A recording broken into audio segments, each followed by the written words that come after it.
¿Qué tal amigas? ¿Qué tal amigos? Qué gusto saludarles nuevamente aquí en Análisis con su servidor Eduardo Andrade en el canal que tiene el mejor auditorio de YouTube. Hace algunos días que no había podido grabar el último video, atrajo muchas reacciones, algunas de apoyo que agradezco mucho, otras particularmente agresivas simplemente porque expuse puntos de vista que me parecen importantes en relación con una manifestación cultural a la cual de entrada se le quiere privar de esa característica de cultura y desde ahí empieza a haber una muy grave divergencia, imposible de subsanar cuando es meramente la pasión, la visceralidad lo que priva. No ampliaré sobre ese tema por el momento, pero creo que es muy importante que haya un ambiente de respeto, de tolerancia en torno a lo que pensamos otros. Tenemos en una sociedad democrática, hay muy diferentes puntos de vista y que vale la pena reflexionar si es conveniente ahondar simplemente las diferencias pasionalmente, sin análisis, sin empatía para tratar de ponerse en lugar del otro. En fin, es una cuestión que requiere un análisis mayor, pero hoy quiero referirme a otra circunstancia que muestra esa incapacidad de análisis, ese planteamiento meramente surgido de un prejuicio para atacar a una persona, y aludo a un artículo que no entiendo cómo una persona del nivel de Jesús Silva Herzog pudo haber escrito. Tengo la impresión de que Jesús Silva Herzog viene de una estirpe de personas con calidad moral e intelectual. No entiendo cómo pudo dejarse llevar por una reacción que no es propia de un intelectual serio y que además viene a demostrar esta tesis que señalaba yo de los juicios sin el suficiente razonamiento, sin el análisis, y que solo conducen a una polarización injustificada. ¿De qué se trata esto? Silva Herzog se lanza a atacar a la ministra Yasmín Esquivel y en su artículo defiende a este señor Sheridan, Guillermo Sheridan, que a partir de un dato que era cierto, construyeron, como ahora puede estar ocurriendo en esto del rancho al que se llegó a mencionar como un lugar de exterminio, eso lo tocaré en otro video, pero esas distorsiones aquí también ocurrieron en el caso de una acusación con carácter político unos días antes de que se decidiera la presidencia de la Suprema Corte de Justicia de la Nación, cuando estaba ya prácticamente enfilada por sus méritos la ministra Yasmín Esquivel, y viene un ataque en el cual se planteaba un hecho que es verdadero, que había dos tesis escritas de manera muy similar, una de una persona que la había presentado en el año de 1986 en la Facultad de Derecho de Ciudad Universitaria y la otra que se presentó en 1987 por Yasmín Esquivel, y ese hecho no demostraba, nunca demostró que la copia la hubiera realizado la entonces alumna Esquivel. Al contrario, y contra lo que dice, de manera que me parece irresponsable y temeraria, haciendo acusaciones sin pruebas, tan delicado es que pueda existir una actitud indebida de una persona y que se le quiera criticar por ese hecho que podría resultar indebido,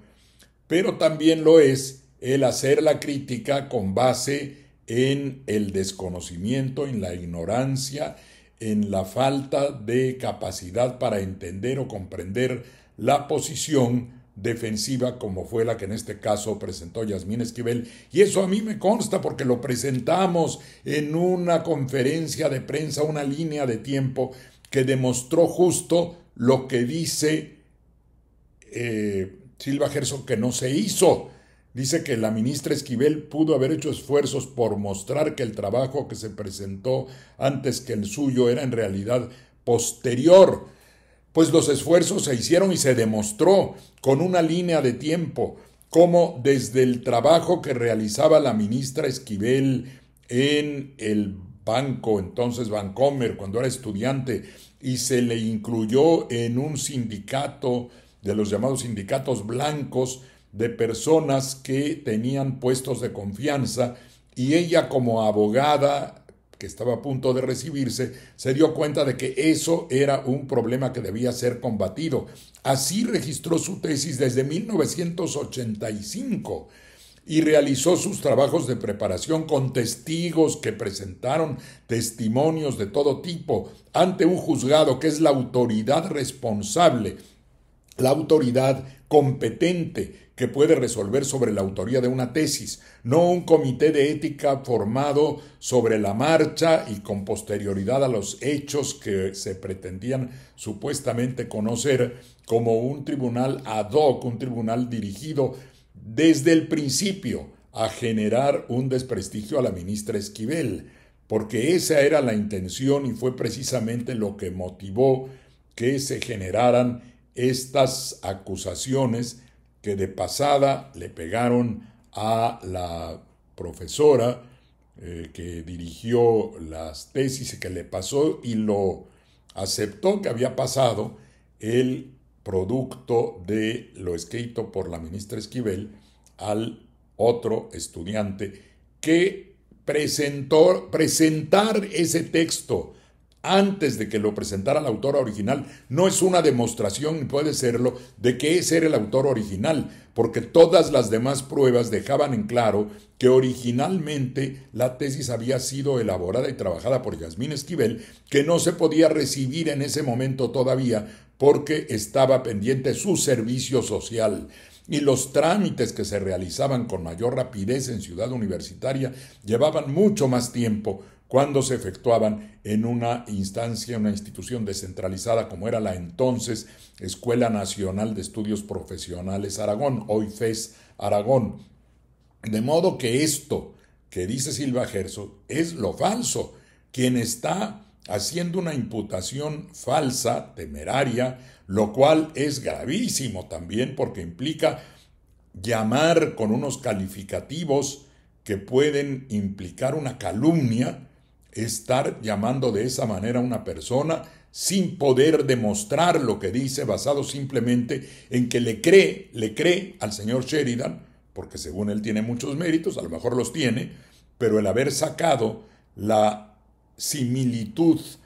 de dos tesis no significaba que una necesariamente fuera el resultado del plagio de la otra. Y lo que demostró Yasmín Esquivel, y les digo, yo estuve en esa conferencia, yo participé, presentamos la línea de tiempo, presentamos todos los argumentos, las pruebas, además de peritos en materia de grafoscopía, los documentos que existían, la credencial de la ministra desde que trabajaba y la incluyeron en aquel sindicato de trabajadores de confianza de manera indebida. El hecho de que había elaborado su tesis fue conocido por distintas personas que desde ese tiempo la conocían como estudiante. Se presentaron demostraciones periciales sobre el estilo manejado por la ministra, la ahora ministra, y todo eso quedó plasmado y verificado y corroborado frente a la autoridad judicial, que es la que tiene la capacidad de resolver estas cuestiones. Ahora bien, al margen de eso, y también sin ninguna prueba, se le pretende vincular a la ministra Esquivel con una demanda que presentó la profesora a la que despidieron. Déjenme ver si encuentro aquí el nombre. En fin, no quiero perder tiempo en eso. Está claro que había una maestra que incluso señaló que efectivamente se realizaba este intercambio que era con el objeto de que algunos estudiantes tuvieran el conocimiento de otros trabajos, quizá con el afán de que se recibieran rápidamente, en fin, lo que sea. La profesora fue acusada y fue despedida y se le acusó de una conducta que podría incluso eventualmente resultar delictiva, lo cual es muy delicado. No es posible que se diga que hay persecución o intimidación cuando una persona que ha sido dañada por una imputación falsa presenta una demanda civil que es perfectamente válida en nuestro país. El honor también es un valor jurídico muy importante. Y cuando una persona es atacada sin base, cuando se le calumnia, cuando se le imputan hechos que le generan un desdoro, un desprestigio social, con la intención de realizar ese daño, la persona tiene todo el derecho de recurrir también a la autoridad judicial y demandar por el daño moral que sufre. No es una mera multa lo que se impuso al exrector Graue y al exdirector de la FES Aragón, sino un pago por una responsabilidad que realmente se configuró, y esto también hay que recordarlo. Yo lo dije desde los primeros momentos. Las autoridades, dice Silva Herzog, solo cumplieron con su deber de investigar. No, porque ya acusaron, presentaron desde el primer momento como una actitud, como una conducta irregular, contraria a la ética, sin haber realizado ninguna investigación. De manera que eso, por supuesto, dañó también a la ministra Esquivel, vaya que la dañó, ni siquiera pudo llegar en ese momento a la presidencia de la Corte. Y ahora que tiene esa posibilidad, claro, la vuelven a atacar sistemáticamente por razones políticas. Pero es verdaderamente indignante que una persona que tiene un foro y un prestigio para hacerse escuchar parta de un prejuicio, tome como válidas afirmaciones parciales de una persona que presentó un hecho que luego fue demostrado que no significaba la existencia de una copia indebidamente realizada por la ministra Esquivel, sino por el contrario, y que la insulte y le impute una conducta de la cual él no tiene absolutamente ninguna prueba, ni puede tenerla nadie, porque las pruebas fueron exactamente las que demostraron lo contrario. Y ahí están. Lo que pasa es que no se les quiere ni ver, no se les quiere reconocer. Que dice que la ministra trató de callar a la UNAM. No, simplemente fue que no se realizara de manera aviesa, indebida, inmoral incluso, el desarrollo de una prevista condena que estaba implícita desde el momento mismo en que antes de que se realizara la investigación ya se le imputaban esas conductas indebidas entre las personas participantes a la maestra que demandó al exrector. Así es que no tiene por qué considerarse el uso de los medios judiciales, que para eso están, no puede considerarse intimidación de ninguna manera. Las personas que hablamos, que participamos en medios, tenemos una responsabilidad. Somos libres de decir todo lo que queramos,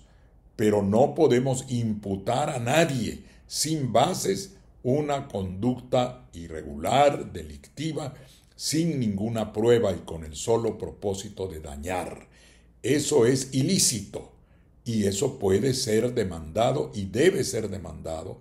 porque todos tenemos el derecho de defender nuestra reputación, y así como tenemos el derecho de hablar libremente, tenemos la responsabilidad de hacerlo con respeto a la ley. Eso debería entender el señor Silva Herzog antes de lanzarse a hacer imputaciones sin sustento, falaces y dolosas. Gracias por su atención. Hasta la próxima.